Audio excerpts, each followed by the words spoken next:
Jadi ini mungkin gue jelasin dari point of view gue okay. ya, Fer. Karena banyak yang nanya, oh menurut lu gimana? Ini menurut gue sangat gampang. Oke, kalau financial market in general, itu kebanyakan dari trading volumenya itu zero sum. Karena ada yang ngambil. Bahkan hampir semuanya. Karena ada investor yang misalnya dia tanam di perusahaan dan benar dipakai, tapi itu small case. Very small case. Very small case. In general, ini gue ngomong waktu itu, banyak yang potong, langsung bilang, oh Timothy berarti bilang zero sum. Enggak, gue nggak bilang itu zero sum. Gue bilang financial market as a whole. Itu kan sebenarnya one giant, kita sebutnya kasino sebenarnya. Ini orang market semua udah tahu lah. Lu kalau lu trader di Credit Suisse, lu pasti ngakuin ini. Kalau yang nggak mau ngakuin ya terserah gitu. Memang iya ada aspek permodalan, tapi yang gue bilang itu very few case lah. Very small case. Kebanyakan tuh itu value extractor. Nah ini kita ngomong Bitcoin ya kan. Sama ada zero, ya kan? Ada positif, ada juga negatif. Negatif ya kan? sum. Negatif, zero, positif. Teknologi itu selalu positif sum. Contoh, humanoid robot, lampu ini. Ketika terjadi lampu, ini positif sum ke manusia. Nah, Bitcoin secara teknologi, itu kan ditulis tuh, peer-to-peer electronic cash system. Ini positif. Kenapa? Karena dia bisa storing value di tempat yang berbeda. Dia pertama kali bisa pindah ke Amerika dalam sedetik. Nggak perlu Western Union. Nggak perlu Western Union. Kalau ke Singapura nggak usah lewat SWIFT. Bisa muncul di sana, bisa muncul di Cayman Island, bisa muncul di BVI. Itu ada value-nya.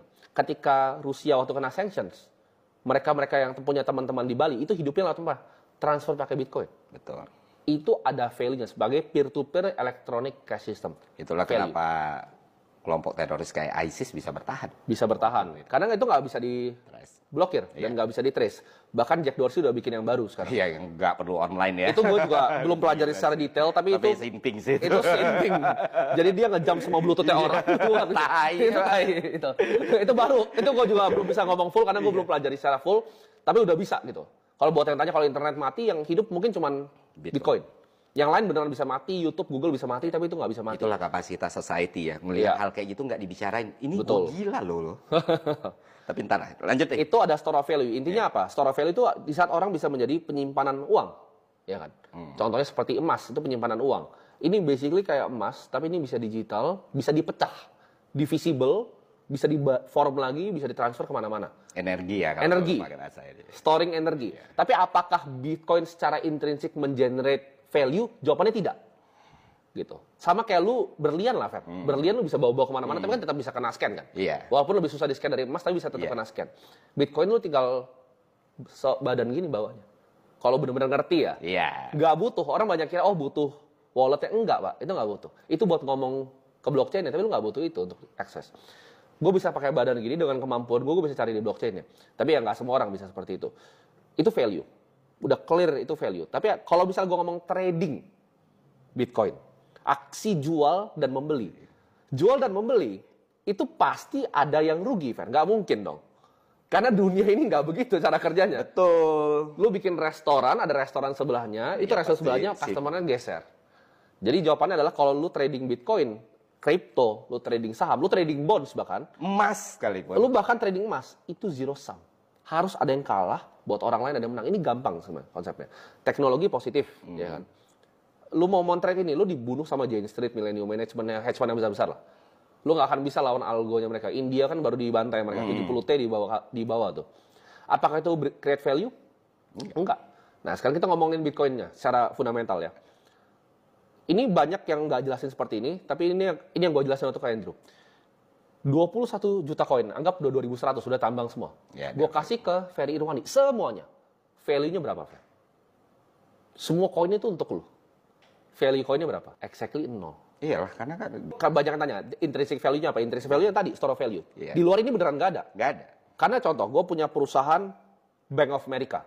Itu ngasih gue earnings ke depannya, ngasih gue dividen. Kalau gue kasih ke Ferry Irwandi, semua apartemen ya, jangan properti, apartemen di dunia, dia jadi orang yang luar biasa kayanya gila. Dia bisa sewain ke semua orang, orang bisa tinggal di situ.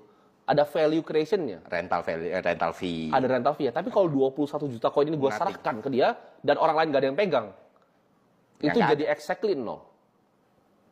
Di situ zero sum game kuncinya gitu. Nah, jadi gue jelasin tuh, kalau Timothy kan dari B ke A tadi jelasin. Di video itu dari A ke B. Ya. Jadi semua yang Timothy bilang itu ada di video itu, teman-teman. Bisa ditonton berarti. Bisa ditonton, ditonton bahkan dengan bahasa yang lebih simpel, tapi pakai rumus matematika, Iya. biar jelas. Biar Karena jelas. gue malas ngeladeni debat akhirnya. Oh, nanti soalnya ada yang keluarin rumus kan? Oh, iya, kalau lu mau bantah gue keluarin lah rumus. Dan gue yakin S2 gue 2 di ekonomi. Nah, itu aja sih. Kalau pakai opini sama argumen kan, ya udah main-main masa pakai buzzword aja orang terus jadi gini. Nah, gue langsung kalau ini kan demi mendidik ya, demi ngasih edukasi ke teman-teman. Jadi di video itu jelas gue bilang zero sum-nya kondisi kayak gini karena pembentuk value-nya, pembentuk uangnya nggak akan ada kalau nggak ada flash demand, market stagnan. Betul. Jadi kan delta key-nya itu 21 juta, market cap itu dibentuk dari harga P per key, P sama dengan market cap per key kan. Nah, itu baru berubah ketika cash in lebih besar dari cash out, lebih besar dari nol. Itu rumus matematika yang dijelasin sama Timothy. Itulah kenapa nggak ada fiat, nggak ada value di sini. Betul. That's it. Betul. Itulah kenapa zero sum game. Lu berdagang, lu beli 50.000, orang beli di 70.000, dia udah untung yang 50.000, 70.000 mau untung lagi lebih mahal lagi dia harus jual. That's zero sum game. Tapi bisakah dia not zero sum game? Store the value tadi. Store value. Mentransfer dari negara ke negara lain lagi. Orang Rusia butuh, oligarki butuh gitu kan waktu itu. Pasti store value-nya. Pasti itu. Untuk donasi juga butuh pakai itu. Betul. Untuk bisa cross sanction-nya. Itu bahkan bisa jadi positif sum. Secara teknologi dan konsep ini bahkan bisa jadi positif sum.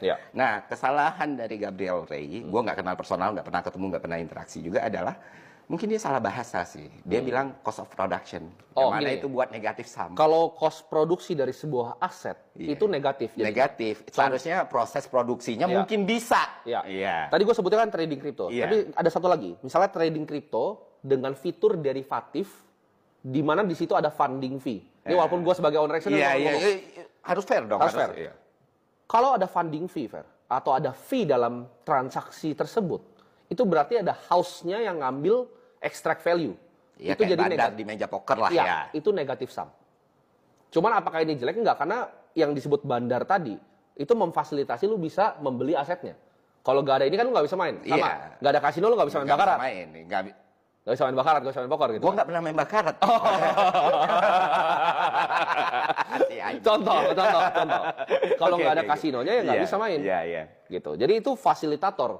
Tapi kalau secara konsep matematis itu negatif, Iya. Karena ketika lu trade ada value yang orang lain ekstrak yang dia ngambil nol resiko. Sama mereka market make kan.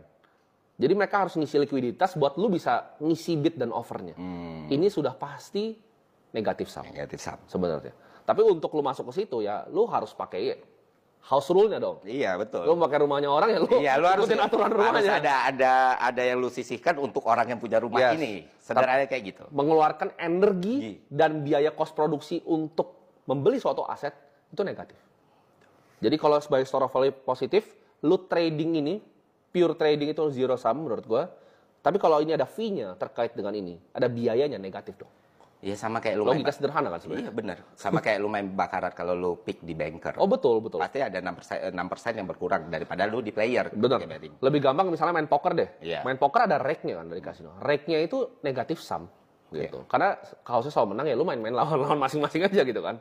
Nah, pendapat lu, orang yang bilang, wah, kalau lu ngejelasin sevulgar ini, nanti malah mencoreng nama Bitcoin-nya itu sendiri. Enggak dong. Justru? Ini edukasi kan.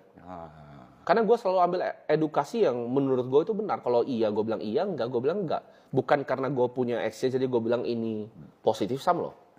Ini menurut gue kalau ada funding fee-nya, iya itu negatif sum. Gitu. Nah, kalau ada fee yang ditarik dari pembelian atau penjualan, berarti kan ada nilai yang keluar dong, secara logika. Lagi kalau zero sum game kenapa sih? Ya nggak apa-apa. Itu kan pertanyaannya kan iya. Maksudnya kalau ternyata nggak ada masalahnya. Nggak berbenturan sama nilai moral, dogma dan norma lu, ya lu tinggalin, jangan lu mainin gitu. Bukan lu benerin, itu bukan negatif sum atau bukan zero sum. Gue tuh aneh, ya terus kenapa gitu? Nggak apa-apa sebenarnya menurut gue. Jadi gara-gara gue juga bingung, nggak ada salahnya sih. Itu mau itu zero sum juga, ya sudah.